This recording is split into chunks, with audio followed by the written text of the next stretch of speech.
नमस्कार मित्रांनो. श्रद्धा आणि सबुरी. साईबाबांची ही जी 2 तत्व आहेत, ही लक्षात ठेवायला लागणार आहेत धनुराशीला संपूर्ण नोव्हेंबर महिन्यामध्ये. कारण नोव्हेंबर महिन्यामध्ये ग्रहस्थितीसुद्धा तशाच प्रकारची असणार आहे. महत्त्वपूर्ण जे ग्रह आहेत धनुराशीचे, जसे की रवी आणि मंगळ, हे तुमच्या व्ययस्थानामध्ये, अशुभ स्थानामध्ये भ्रमण करणार आहेत आणि त्याच्याबरोबर शुक्र आणि बुधसुद्धा असणार. पैकी बुध जो आहे, तो वक्री असणार आहे. एकंदरीतच हा जो संपूर्ण महिना आहे, तो थोडासा तुम्हाला काळजीपूर्वक याकडे पाहावा लागणार आहे. महत्त्वपूर्ण घटना, घडामोडी तुमच्यासाठी होणार आहेत आणि बऱ्याच प्रमाणात असे निर्णय तुम्हाला घ्यायचे आहेत, की ज्यामध्ये खूप विचारपूर्वक गोष्टी करायला हव्यात. हा संपूर्ण महिना तुमच्यासाठी कशा प्रकारचा असेल, कोणत्या प्रकारचे निर्णय तुम्हाला घ्यायला हवेत, कशा प्रकारच्या घटना होऊ शकतील, या सर्व संदर्भातली खुलासेवर चर्चा आपण या व्हिडिओमध्ये करणार आहोत. तर सुरुवातीला आपण चर्चा करू, की तुमचं जे स्वास्थ्य आहे, मानसिक किंवा शारीरिक, हे नेमकं कशा प्रकारचं राहील. जसं की तुमच्या राशीचा जो स्वामी आहे गुरु, हा तुमच्या अष्टम स्थानामध्ये भ्रमण करतो आहे. आतापर्यंत सप्तम स्थानामध्ये भ्रमण करत होता. आता तो अष्टम स्थानामध्ये एका महत्त्वपूर्ण अशुभ स्थानामध्ये भ्रमण करणार आहे. दिनांक 12 तारखेनंतर तो वक्री होणार आहे.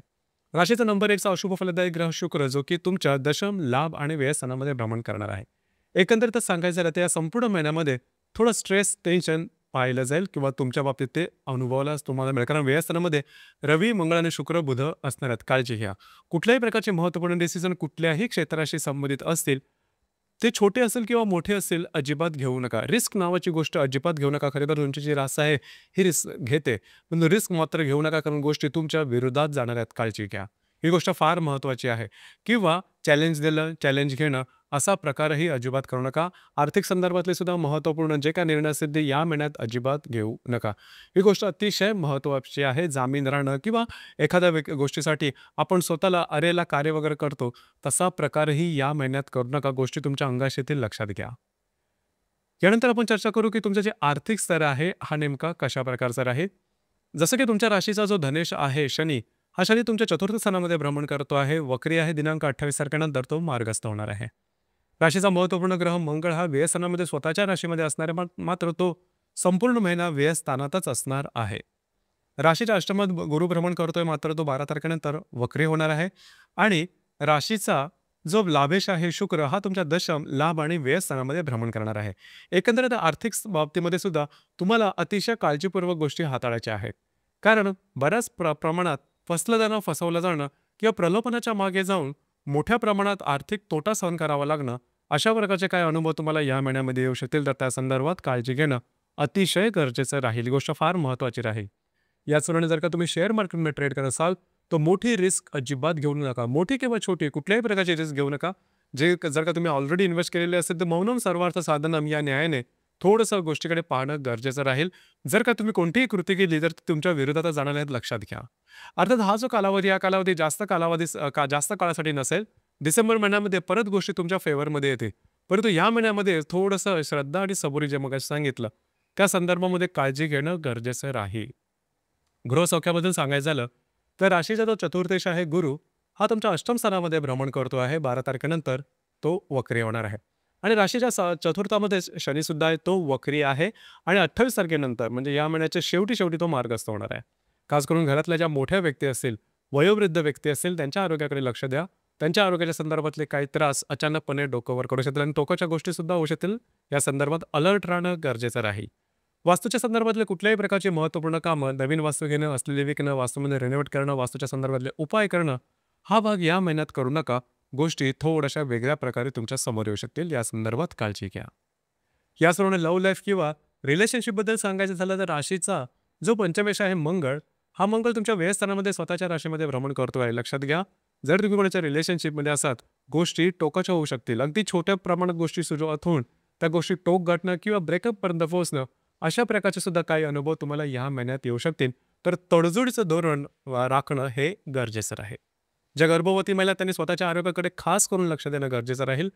आरोग्याच्या संदर्भातले कुठल्याही प्रकारचे छोटे किंवा मोठे जरी त्रास समोर आले, तर लगेच डॉक्टरी इलाज करणं गरजेचं राहील. जे विद्यार्थी वर्ग आहेत, त्यांनी सुद्धा या संपूर्ण महिन्यामध्ये अलर्ट राहा. तुमचे जे एफर्ट आहेत, तुमचे जे प्रयत्न आहेत, हे दुपटीने करा, जेणेकरून तुम्हाला त्याचं अपेक्षित यश मिळू शकेल. वैवाहिक जीवनाबद्दल सांगायचं झालं, तर राशीचा जो सप्तमेश आहे बुध, हा बुध तुमच्या व्ययस्थानामध्ये भ्रमण करतोय, वक्री आहे. आणि वक्री होऊन तो परत तुमच्या लाभ स्थानामध्ये येणार आहे. आणि तुमच्या व्ययामध्ये मगाशी सांगितल्याप्रमाणे रवी, मंगळ आणि शुक्र सुद्धा आहे.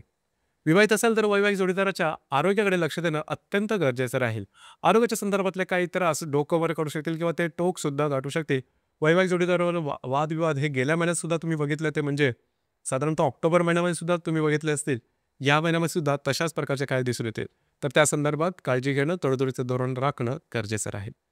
याचप्रमाणे जे तुमचं कार्यक्षेत्र आहे त्या संदर्भात सांगायचं झालं तर कार्यक्षेत्राच्या संदर्भामध्ये कुठल्याही प्रकारचे महत्त्वपूर्ण निर्णय, कागदोपत्री व्यवहार यापासून थोडंसं लांब राहणं गरजेचं राहील. कदाचित तुम्हाला असं वाटू शकेल की ऑफिस पॉलिटिक्ससारख्या गोष्टी होत आहे, आपल्या विरोधात वातावरण तयार होत आहे, परंतु थोडंसं तडजोडीचं धोरण किंवा पेशन्स स्वतःमध्ये राखणं अतिशय महत्त्वपूर्ण राहील. हा महिना साधारण तशा प्रकारचा राहील. यानंतर आपण चर्चा करू ग्रहयोग आणि त्याचे मिळालेले जे प्रभाव परिणाम आहेत ते तुमच्या राशीत ते कशा प्रकारचे असतील. जसं की दिनांक 4 तारखेला मंगळाचा हर्षलची प्रतियोग आणि नेपच्यूनशी त्रिकोणयोग होणार आहे. मंगळ जो की तुमच्या व्ययस्थानामध्ये भ्रमण करतो आहे. तर दिनांक 4 तारखेच्या आसपास कुठल्याही प्रकारचे महत्त्वपूर्ण निर्णय, कमिटमेंट, प्रॉमिसेस सेव्ह किंवा जामीन राहणं, आर्थिक संदर्भातले व्यवहार हे अजिबात करू नका. अंदाज तुमचे चुकू शकतील. दिनांक 12 तारखेला सुद्धा बुध आणि मंगळाची युती होणार आहे. इथे सुद्धा वैवाहिक जोडीदाराच्या आरोग्याकडे लक्ष द्या आणि कागदोपत्री व्यवहारापासून थोडंसं लांब राहणं गरजेचं राहील. दिनांक 17 तारखेला रवीचा शुक्र आणि गुरु आणि शनीशी त्रिकोणयोग होणार आहे, जो रवी तुमच्या व्ययस्थानामध्ये भ्रमण करतो आहे.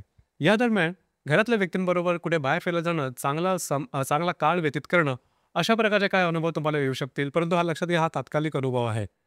मोठ्या प्रमाणात कुठल्याही प्रकारचे टोकाचे निर्णय मात्र घेऊ नका. दिनांक 19 तारखेला बुधाचा हर्षलची प्रतियोग आणि नेपच्यूनशी त्रिकोणयोग होणार आहे. बुध जो की तुमच्या व्ययस्थानामध्ये भ्रमण करतो आहे. या संदर्भात कागदोपत्री व्यवहारापासून लांब राहा. वैवाहिक जोडीदाराचे वादविवाद थोडेसे वाढू शकतील.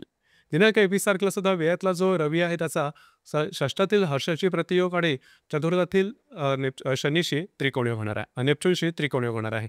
तर खास करून या दरम्यान सुद्धा जर का तुम्ही पब्लिक पर्सनॅलिटी असाल, सामाजिक व्यक्ती असाल, तर तुमच्या इमेजला धक्का लागण्यासारखे प्रसंग या दरम्यान निर्माण होऊ शकते.